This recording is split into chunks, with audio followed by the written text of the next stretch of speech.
आगे चल करके आपके संकट को दूर करेगी।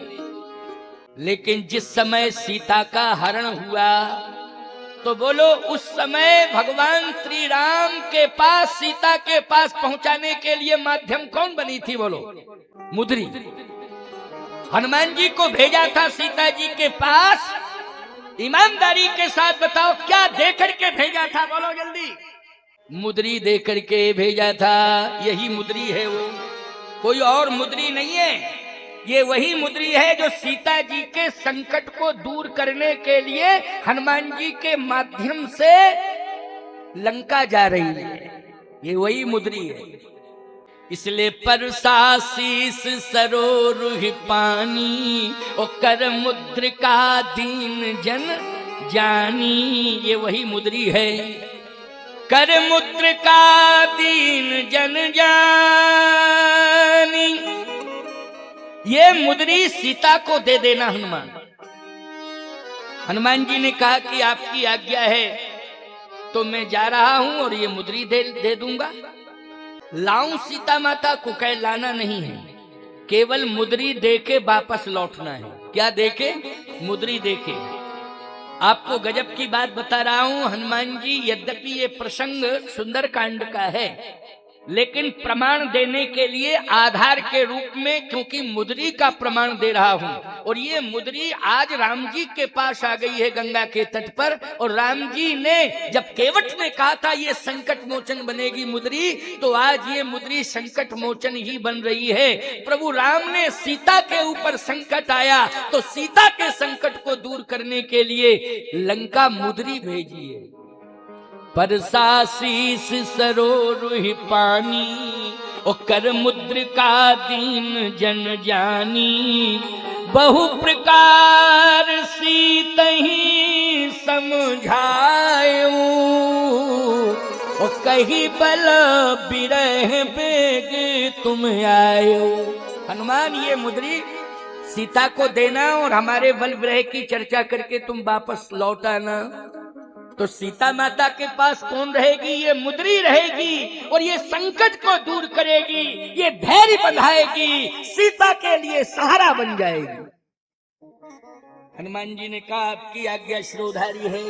प्रभु मुद्रिका मेल मुख माही, और जलदि लांग गए अचरज नाई। दुर्गम काज जगत के जेते, सुगम अनुग्रह तुम रे तेते। आज हनुमान जी ने उसी मुद्री को मुख में रख लिया और एक छलांग लगाई, समुद्र के उस पार पहुंच गए। सोचो जरा, विचार करो, समुद्र के उस पार ये मुद्री ले गई। क्यों भाई ले गई कि नहीं? कौन ले गई है? मुद्री। मुद्री ने समुद्र पार करा दिया। मुद्री की एक और विशेषता थी, याद रखना, उसमें मणि तो थी लेकिन उस मणि में राम जी का नाम लिखा हुआ था। क्या लिखा था? राम का नाम। एक बात बताओ, बोलो राम का नाम कल्प वृक्ष है कि नहीं? राम नाम को कल्पितरु कर कल्याण निवास। राम का नाम कल्प वृक्ष है। जो राम का नाम लेते हैं उनकी समग्र मनोकामनाएं राम जी का नाम पूरा करता है, इसलिए राम का नाम कल्प वृक्ष है। उस मुद्री में राम का नाम है, इसलिए प्रभु मुद्रिका मेल मुख माही, जलदि लांग गए अचरज नहीं। अब हनुमान जी ने कहा ये मुद्री माता सीता को देनी है, लेकिन समस्या कहां आई जरा सुनना, बहुत बढ़िया बात है ये। समस्या उस समय आई जब हनुमान जी विचार करने लगे कि मुद्री तो हम तब दें जब सीता माता मिले, तब मुद्री दें। अभी तो यहाँ सीता माता है ही नहीं, मिल ही नहीं रही है, कहाँ है कहाँ नहीं है कुछ पता ही नहीं। जहां जहां हनुमान जी महाराज ने खोजा लंका में, सीता जी वहां नहीं मिली। अच्छा, आप कहोगे महाराज कहां कहां खोजा? मंदिर मंदिर प्रतिकर शोधा। अच्छा बोलो, सीता जी तुम्हें कहां मिलेंगी? महलों में मिलेंगी कि मंदिर में मिलेंगी? जल्दी बोलो, सीता जी कहां मिलेंगी? मंदिर में कि महलों में? मंदिर में मिलेंगी। तो मंदिर मंदिर प्रतिकर शोधा, लेकिन सीता जी मंदिर में नहीं मिली। देखे जहां तहें अगणित जोधा, बड़े बड़े राक्षस मिले मंदिरों में, सीता जी नहीं मिली। हनुमान जी ने कहा इन मंदिरों के ऊपर भी कब्जा कर लिया है राक्षसों ने, शराब का अड्डा बना दिया है मंदिर को। आहा, थोड़ा सा आगे हनुमान जी बढ़े। मंदिर महुन गयऊ दसानन, गयऊ दसानन मंदिर माही, अति विचित्र कही जात सुनाई, सैन किए देखा कपिते ही, ओ मंदिर महुन दीख बैदेही, मंदिर महुन दीख बैदेही। दशानन सो रहा है, उसकी पत्नी परम सुंदरी नारी ललामा वो भी सो रही है। हनुमान जी ने कहा कि सीता माता सो नहीं रही होंगी, वो तो रो रही होंगी। क्यों भाई, 14 महीना सीता जी सोई नहीं लंका में, रोई है। एक दिन भी नहीं सोई, एक दिन की बात छोड़ो, एक मिनट एक पल नहीं सोई। हनुमान जी ने कहा ये तो घर्राटा मार के सो रही है, ये राक्षसी है। मेरी मां महलों में नहीं रह सकती है, मेरी मां के पास कोई पुरुष नहीं हो सकता है। बोलो, यदि मेरी मां के पास कोई होगा तो पुरुष नहीं, वो परम पुरुष होगा, वो प्रभु राम है और कोई दूसरा नहीं है। बोलो परम पुरुष कौन है, जल्दी बोलो, प्रभु राम है। लेकिन ये तो राक्षसी है, ये मेरी मां नहीं हो सकती है। और हनुमान, लंका में तुझे कहीं भी मां दिखाई देगी तो रोते हुए दिखाई देगी, सोते हुए दिखाई नहीं देगी। तो रो रही होंगी। हनुमान जी थोड़ा सा आगे बढ़े। भवन एक पुनि दीख सुहावा, हरि मंदिर तह भिन्न बनावा, रामायुध अंकित ग्रह शोभा वरन जाय, नव तुलसी का वृंद तह देख हरस कपिराय। हनुमान जी ने कहा जहां तुलसी है, विष्णु प्रिया है, वहीं हरि प्रिया है, वहीं राम प्रिया है। विष्णु प्रिया कौन है, तुलसी। हरि प्रिया कौन है, तुलसी। और राम प्रिया कौन है, सीता। हनुमान जी ने कहा कि यहाँ पर तुलसी है, इसलिए विश्वास है कि यहाँ पर मेरी माँ होगी। लेकिन वहां भी सीता जी नहीं मिली। हनुमान जी ने कहा यहाँ तो तुलसी मैया का दर्शन हो गया, लेकिन सीता मैया का दर्शन नहीं हो रहा है। कारण क्या है प्रभु, मैं बहुत खोज रहा हूं, लेकिन तुलसी मैया तो मुझे मिल गई हैं, लेकिन सीता मैया नहीं मिली। जैसे हनुमान जी महाराज इस प्रकार से बोल ही रहे थे तो विभीषण जी के कान में आवाज पहुंची कि कोई सीता मैया तुलसी मैया, सीता मैया तुलसी मैया की चर्चा कर रहा है। और लंका में कोई सीता को मैया कहे और तुलसी को मैया कहे, निश्चित रूप से वो राक्षस नहीं, देवता है। क्यों भैया बोलो, लंका में तुलसी को मैया कहे, सीता को मैया कहे, वो बोलो देवता ही होगा कि नहीं होगा? कौन होगा? देवता ही होगा। याद रखना। बोलिए हनुमान जी महाराज की जय। साधु संत के तुम रखवारे, असुर निकंदन राम दुलारे। विभीषण ने कहा कि कोई भक्त ही होगा। जैसे विभीषण जी निकल के आए, अरे बोले ये भक्त नहीं, ये तो भगवान मिल गए हमें, ये तो वेश बदल करके आ गए हैं भगवान। तो विभीषण जी ने करी प्रणाम पूछी कुशलाई। पहले तो प्रणाम किया और कुशलता पूछी। पूछने के बाद कहा कि हम पहचान गए कि आप भगवान हैं, छिपे हुए हो लेकिन हो भगवान। कि तुम राम,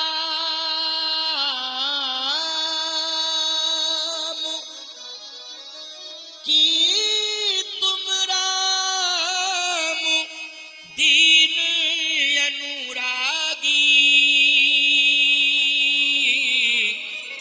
आयु मोह करन बड़ भागी। मैंने जो भजन किया है उस भजन के प्रभाव से प्रभावित होकर के आप भेष बदल कर आ गए हैं, लेकिन निश्चित रूप से आप राम हैं। हनुमान जी ने कहा नहीं, मैं राम नहीं हूं। तो विभीषण जी ने कहा आप राम के दास हैं कि तुम हरिदासन मह कोई और मोरे हृदय प्रीति यस होई। यदि आप राम नहीं हैं तो राम के दास हैं। हनुमान जी ने कहा कि मैं राम का दास भी नहीं हूं। अब आपका रोम रोम खड़ा हो गया। बोलो भाई हो गया कि नहीं कि महाराज आज भांग खा के बोल रहे। हनुमान जी ऐसा कह नहीं सकते कि मैं राम का दास नहीं हूं। हनुमान जी ने कहा कि मैं राम का दास नहीं हूं, फिर मैं प्रभु राम के दासों का दास दासानुदास हूं। राम के दासों का दास। बोलो भाई अभिमान कोसों दूर है कि नहीं? बोलो है अभिमान कोसों दूर कि नहीं? कि राम के दास नहीं, राम के दासों के दास दासानुदास। हनुमान जी ने ये परिचय दिया है, आप राम के दास हैं और मैं आप जैसे रामदासों का दास। आंखों से आंसू झरझर झरझर विभीषण जी के निकल पड़े। नहीं नहीं नहीं नहीं, ऐसा मत कहो। हनुमान जी ने पूरा परिचय दिया, पूरी बात सुनाई कि मैं प्रभु के चरणों की सेवा में रहता हूं।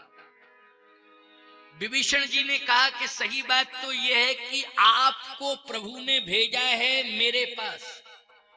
हाँ, बस मैं समझ गया कि प्रभु राम ने मेरे ऊपर कृपा कर दी। जो रघुवीर अनुग्रह कीन्हा, जो रघुवीर अनुग्रह कीन्हा, तो तुम मोही तरस हठ दीना। तो तुम मोही तरस हठ दीन्हा। तो तुम मोही तरस हठ दीना। तो तुम मोही तरस हठ दीन्हा। अब मोहि भरोस हनुमंता। अब मोहि भरोस हनुमंता। अब मोहि भरोस हनुमंता। अब मोहि भरोस हनुमंता। बिन हरि कृपा नहीं संता। बिन हरि कृपा मिले नहीं संता। बिन हरि कृपा मिले नहीं संता। बिन हरि कृपा मिले नहीं संता। अब मोहि भरोस हनुमंता। अब मोहि भरोस हनुमंता। बिन हरि कृपा मिले नहीं संता। बिन हरि कृपा मिले नहीं संता। अब मोहि भरोस हनुमंता। अब मोहि भरोस हनुमंता। अब विश्वास हो गया मुझे कि भगवान की कृपा हो गई। हनुमान जी ने कहा कि आपने मुझे भाई कह करके संबोधित किया। अब मोहि भरोस हनुमंता। बिन हरि कृपा मिले नहीं संता। हनुमान जी ने भी कह दिया कि वास्तव में आपके ऊपर कृपा जानकी मैया की हुई और मेरे ऊपर कृपा प्रभु राम की हुई। लेकिन अब थोड़ा सा सहयोग कर दो, तुम मेरे भाई बन गए हो। तब हनुमंत कहा सुन भ्राता। भाई बन गए हो। तब हनुमंत कहा सुन भ्राता,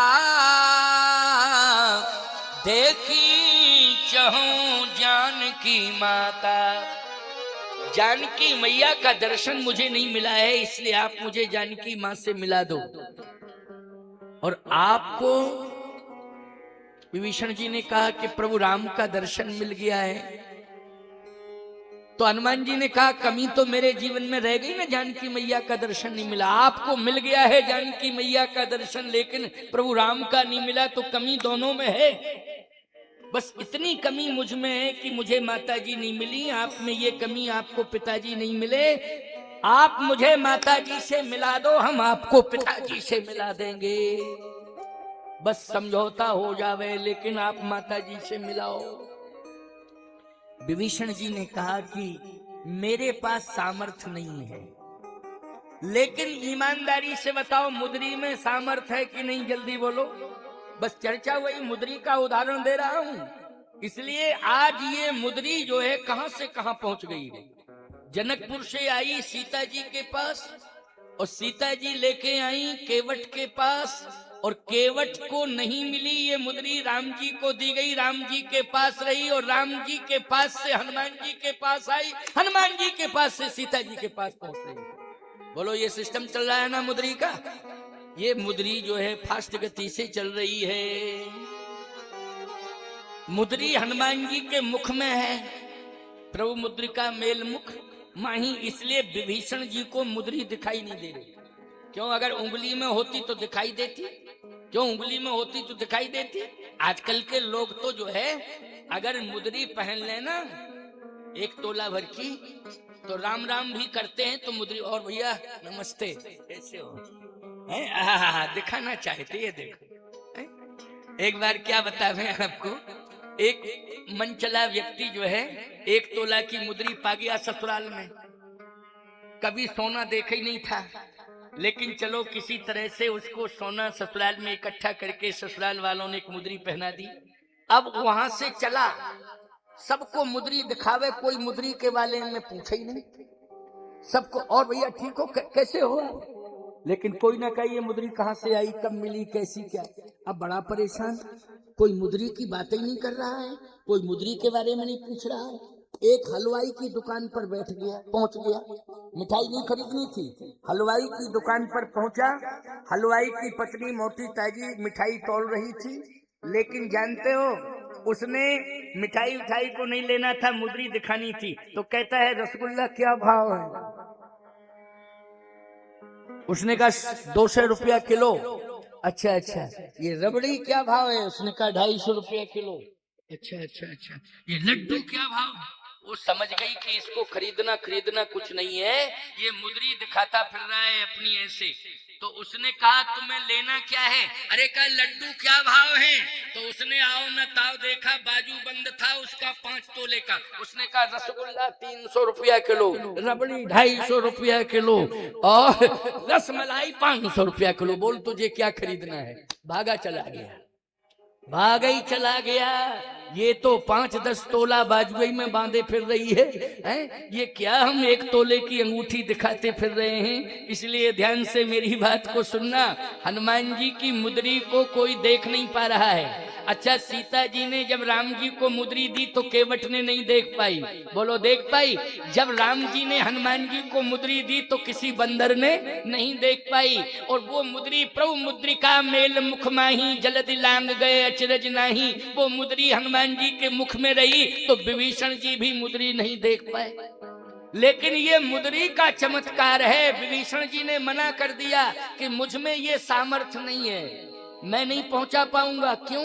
इसलिए क्योंकि जिस वाटिका में, अशोक वाटिका में सीता माता रहती हैं, वहां केवल मात्र महिलाओं का प्रवेश है, पुरुषों का नहीं। इसलिए मैं तो जा ही नहीं सकता हूं, और आप भी नहीं जा सकते हो, क्योंकि हनुमान जी विप्र वेश में गए थे। किस वेश में गए थे? विप्र वेश में। आप भी नहीं जा पाओगे।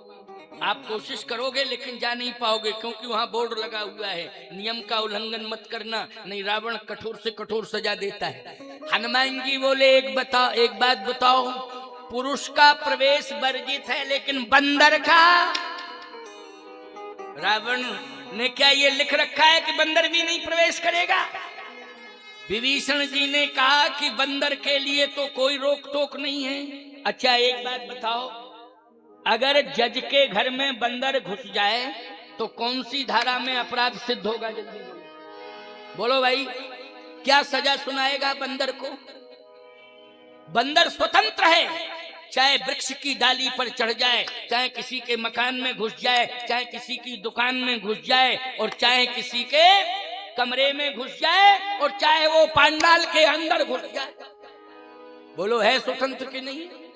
पूरी तरह से स्वतंत्र है। एक बार तो हम आपको क्या बतावें, हम चित्रकूट में अपने भवन जो हमारा स्पेशल है उसके बाहर बैठक है, वहां बैठक में हम बैठे थे। पता नहीं कहां से मोटा ताजा बंदर आया, और जैसे ही बंदर आया तो मेरे सिर पर बैठ गया हुआ। अब जितने लोग सामने बैठे थे सब भागे। हमने कहा हम कहां भागे भाई, सब सामने बैठे थे वो तो सब भाग गए, और मेरे सिर पर बैठा। अब हम यूं बैठे।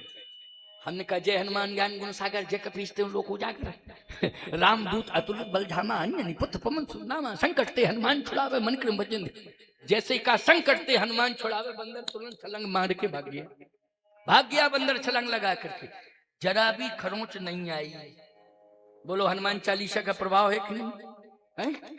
क्या बतावे, हनुमान चालीसा का इतना बड़ा प्रभाव है कि बंदर मान जाता है लेकिन इंसान नहीं मानता है?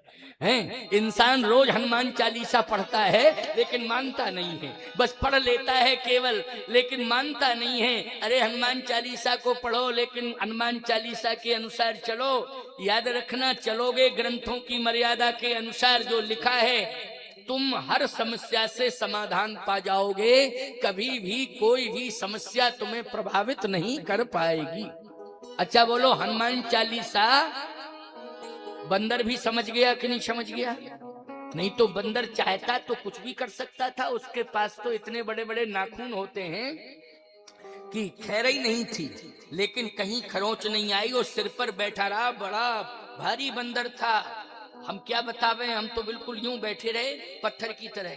बस धीरे धीरे हनुमान चालीसा हमने पढ़ा, बस बंदर चला गया। ये प्रभाव है, बंदर भी मानता है आन शान मान को।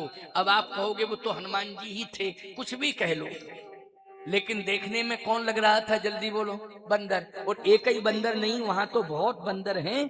तो विभीषण जी ने कहा कि बंदर के लिए कोई रोक टोक नहीं। लेकिन मैं आपको एक बात बताऊं, हनुमान जी बंदर बन करके प्रवेश किए, और हनुमान जी ने छलांग लगाई तो उस वृक्ष की डाली पर भी बैठ गए जिसके नीचे सीता जी बैठी थी। लेकिन हनुमान जी किम कर्तव्य विमूढ़ हैं कि सीता जी का दुख कैसे दूर करें। लेकिन सीता जी का दुख अगर दूर किया है तो मुद्री ने किया है। कैसे? कपि कर हृदय विचार, दीन मुद्रिका डार तव। बोलो भाई, हनुमान जी ने विचार किया तो विचार में यही आया कि ये मुद्री ही मां सीता के दुख को दूर कर सकती है, ये मुद्री ही संकट को दूर कर सकती है। इसलिए हनुमान जी ने क्या डाला? बोलो भाई, मुद्रिका डाली है। कपि कर हृदय विचार, दीन मुद्रिका डार तव, जन अशोक अंगार, लीन हरस उठ कर गहेऊ, चकित चितो मुद्री पहचानी। बोलो, पहचान की थी कि नहीं? क्योंकि ये मुद्री महाराज जनक ने दी थी, और इसी मुद्री को सीता जी ने गंगा के तट पर प्रभु राम को दी थी, और ये मुद्री हनुमान जी के माध्यम से आज सीता जी के पास आ गई। चकित चितो मुद्री पहचानी, हरस विषाद हृदय अकुलानी, जीत को सके अजय रघुराई, और माया ते अस रच नहीं जाई। सीता मन विचार कर नाना, मधुर बचन बोले हनुमाना, रामचंद्र गुण बर नहीं लागा, सुनते ही सीता कर दुख भागा। लागी सुने श्रवण मन लाई, आद्यु ते सब कथा सुनाई। यही मुद्रिका माँ तुम्हें आनी, दीन राम तुम कहाँ सहदायनी। ए माँ, ये मुद्री प्रभु ने दी है, ये माया की नहीं है। इसकी ओरिजिनलिटी को आप पहचान सकती हैं, वास्तविकता को आप जान सकती हैं। और श्री किशोरी जी ने देखा तो तब देखी मुद्रिका मनोहर, तब देखी। जब हनुमान जी ने कहा कि ये माया की नहीं है, आप गौर से देखो, इसकी वास्तविकता पहचानिए, आप स्वयं विश्वस्त हो जाएंगी कि हाँ, ये मुद्री वही मुद्री है। तब देखी मुद्रिका मनोहर, राम नाम अंकित यति सुंदर। और जैसे ही राम नाम अंकित यति सुंदर, तो फिर गोस्वामी जी गीतावली में लिखने लगे। श्री किशोरी जी कह रही, बोल बली मुद्री कुशल कौशल पाल, बोल बोल बली मुद्री कुशल कौशल पाल। हे मुद्री, तू जिसके पास थी, मुझे पता है मैंने ही तो दिया था, उसकी कुशलता सुना। जिसके पास तू थी, मैंने जिसे दिया था, उसके पास तू थी, और आज मेरे पास फिर आ गई है। तू बोल, कुशलता कैसी है, कुशल है कि नहीं, उनकी कुशलता का पूरा समाचार मुझे सुना। बोल बोल, इसका मतलब है मुद्री बोली है, और प्रभु श्री राम के बारे में पूरा वृतांत सुनाया है उस मुद्री ने। और याद रखना, उस मुद्री के समाचार से श्री जानकी जी इतनी प्रभावित हुई कि आज उस मुद्री को फिर हनुमान जी ने दे ही दिया, वापस सीता जी ने नहीं दिया। अच्छा, एक बात बतावें, मुद्री दे दी हनुमान जी ने श्री जानकी जी को, लेकिन जानकी जी के पास से जब हनुमान जी गए कि मैया ये तो बता, प्रभु के पास आया हूँ तो मुद्री लेकर के आया हूँ, तुझे दे दी, लेकिन तेरे पास से जाऊं प्रभु के पास तो क्या दूंगा? अब तेरे पास कुछ देने के लिए हो तो दे दे मैया, नहीं तो क्या प्रमाण होगा कि मैं आया था? सीता जी ने कहा कि मैं भी दे रही हूं, तो चूड़ामणि उतार तब दयऊ, चूड़ामणि उतार तब दयऊ, हरस समेत पवन सुत लेऊ। जैसे चूड़ामणि, ये चूड़ामणि कहाँ पहनी जाती है? ये जूड़ा होता है ना, उसमें चक्र की तरह चूड़ामणि होती है। राजस्थान में अभी भी वहाँ की महिलाएं जूड़े में बांधे रहती हैं, चूड़ा चक्र जैसा होता है, उसको चूड़ामणि कहते हैं। तो सीता जी ने सिर का आभूषण दिया है, किसका दिया है? सिर का। चूड़ामणि सिर का है। अच्छा, राम जी ने किसका दिया है? कर का। कर मानी उंगली, और उंगली में मुद्री धारण की जाती है कि नहीं? अच्छा, चूड़ामणि कहाँ धारण किया जाता है? जूड़े में, सिर में। तो सीता जी ने चूड़ामणि क्यों दी? सिर का आभूषण है। तो इतना सुंदर भाव है, दिव्य भाव है। महात्मा कह रहे थे, संतों ने कहा है, कर का भूषण राम दे, कर का भूषण राम दे, मानो बरद हस्त दे दीन। इस मुद्री को सीता के पास पहुंचा करके भगवान राम ने मानो आशीर्वाद पहुंचाया है। आशीर्वाद किससे दिया जाता है? हाथ से। तो कर का भूषण राम दे, मानो बरद हस्त दे दीन। तो सिर का भूषण सिय दे, मनहु चरण गहिली। हे हनुमान, इस चूड़ामणि को स्वामी के चरणों में रख देना, और जैसे ही चूड़ामणि प्रभु राम, स्वामी राम के चरणों में पड़ेगी, उसी समय मेरा प्रणाम स्वीकार कर लेंगे स्वामी राम। मैं चूड़ामणि के माध्यम से प्रणाम पहुंचाना चाहती हूँ, इसलिए चूड़ामणि उतार तव दयऊ, हरस समेत पवन सुत लयऊ, हरस समेत पवन सुत लयऊ। तो याद रखना, ये चूड़ामणि उसी को मिली है, सीता जी ने उसी को दी है जिसके जीवन में भक्ति है। और बोलो हनुमान जी के पास अनपायनी भक्ति है कि नहीं? नाथ भगत यति सुखदायिनी देव कृपा कर अनपायनी, तो अनपायनी भक्ति हनुमान के पास है, इसलिए आज हनुमान जी को चूड़ामणि मिल गई सीता जी की। अच्छा, केवट के पास भक्ति है इसलिए आज भगवान ने केवट को मुद्रिका दी, लेकिन मुद्रिका केवट ने ली नहीं, प्रभु राम के हाथ में ही रही, क्योंकि उसके पास भी भक्ति है। और वो भक्ति जानते हो कौन है?